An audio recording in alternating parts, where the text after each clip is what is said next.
So I know you don't want to talk maybe specifically about this case, but it is kind of a new case, a new charge for you. Can you just talk a little bit about that and maybe how it kind of all came about for you? Sure. So we received some cyber tips, they're called, which kind of started the investigation. And we realized pretty early on into it that we were dealing with what's called virtual child pornography. So it's child pornography that can be considered lifelike or photorealistic. So it's not an actual physical person that's on the other, it's being depicted in the images, but it's a computer-generated photorealistic image. We actually at the Sheriff's Office have never charged that statute before because it is so new. It hasn't been available to law enforcement to charge until March of 2024. So this was really our first kind of going down that road of, okay, we're dealing with virtual child pornography, and it does now fit under this statute of possession of virtual child pornography. I mean, what if people would say, it's not quote-unquote real and there aren't actual victims? Why is that a crime, I guess? Sure. So if we think of it, we use AI now in so many different aspects of our daily life. Well, in law enforcement, we're sometimes always catching up to what the criminals are doing to try and get around the statutes. So in this case, there wasn't we haven't found actual child pornography, but that virtual child pornography, through the investigation, it was pretty clear to us that this suspect knew that this virtual child pornography was maybe not as bad as the real stuff, so he was essentially trying to get around that aspect of, well, it's not real. So thankfully for that statute, we were able to charge under it. So who is the victim in this case?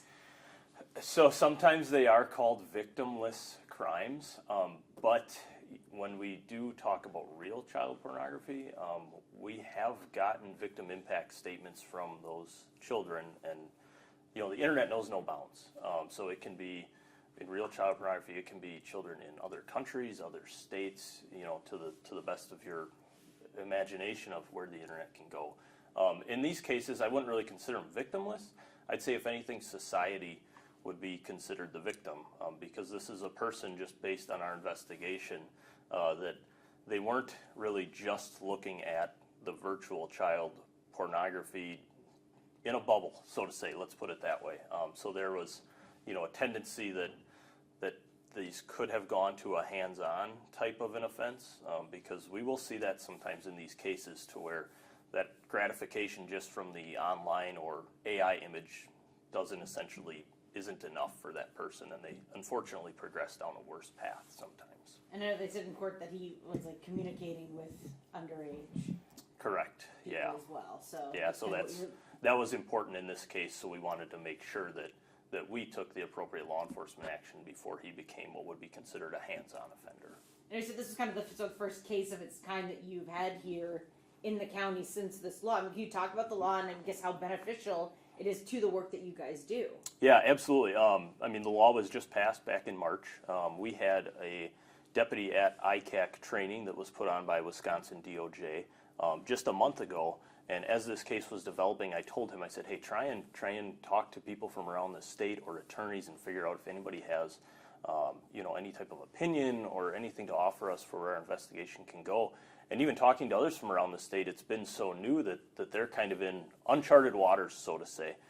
So what we did in this investigation is we tried to pick images and videos that were the most photorealistic, to where you would look at them and your general user would be like, that looks real, and we'd have to then put our eyes on them and focus a little more detail and be like, okay, that is computer generated, but it wasn't very readily apparent until we looked closer at them. How do you tell the difference, I guess? Yeah, sometimes it's hard. So one thing that we do is you have to unfortunately zoom in on it. A lot of times we'll look at the eyes, and you can tell kind of by the eyes, or AI also isn't great at hands for some reason, from what we've seen. So yeah, sometimes you do have to zoom in and look at it, and unfortunately spend more time than you'd want analyzing that image to determine that. And you're confident in this case that no child was being abused, that they were all AI images? At this point, yes, we're confident to say that, yes. Okay. So the investigation is still continuing, and we'll still keep going through the digital data to see if we find anything else. But at this point, we're confident to say so far it's all AI generated. Okay. And I mean, obviously, this is one of the bad sides of AI. But talk about how you use it in your investigations and how I guess it has maybe helped you guys. Sure. So we run a few different computer softwares that help our digital forensic detective essentially comb through tens of thousands of images that we get as part of our investigation. In some of those softwares, we have AI embedded tools that can actually go through tens of thousands of images and videos, and it'll direct us to, okay, hey, AI found this group over here that we really need you guys to put your eyes on and take a closer look at. So you're talking some of these cell phones now, we can do forensic examinations on them, and we'll get 50,000 media items of images and photos. Well, if we use our AI tools, we can cut that down to maybe a couple hundred then that we have to, focus really hard on these to determine if these are child pornography or legal pornography. So, I mean, really kind of time saver. It is, yeah. It's a huge, huge time saver for us in investigations. What kind of message does it send that you guys that this case has been charged out now? Well, I mean, sometimes people think that they can hide behind a keyboard or a computer screen. And like I touched on before, the internet knows no bounds. Law enforcement has come a long way, even local law enforcement, in being good at investigating internet-based crimes. We also rely heavily on our partners at Wisconsin DOJ to help us in these investigations. So yeah, we take them very seriously, even if it's AI generated. Or, of course, if it's a real child, we believe is on the other end of that photo. But yeah, we take them very seriously, so you can't hide behind a keyboard. And this new law helps. Do you know the background of the law and how it sort of came about at all, or is that?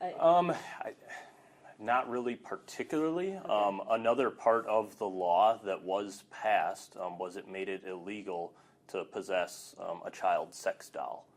That was also important in this investigation because we found that he was attempting to purchase a child sex doll on the internet. So yeah, those were the two facets that from that bill were important for law enforcement, was that possession of virtual child pornography statute, and then the possession of a child sex doll statute. Sometimes these people, they think they can hide in their bedrooms or just behind a keyboard and they won't get found. Well, we have investigative ways to find them and hold them accountable for looking at this stuff online. So yeah.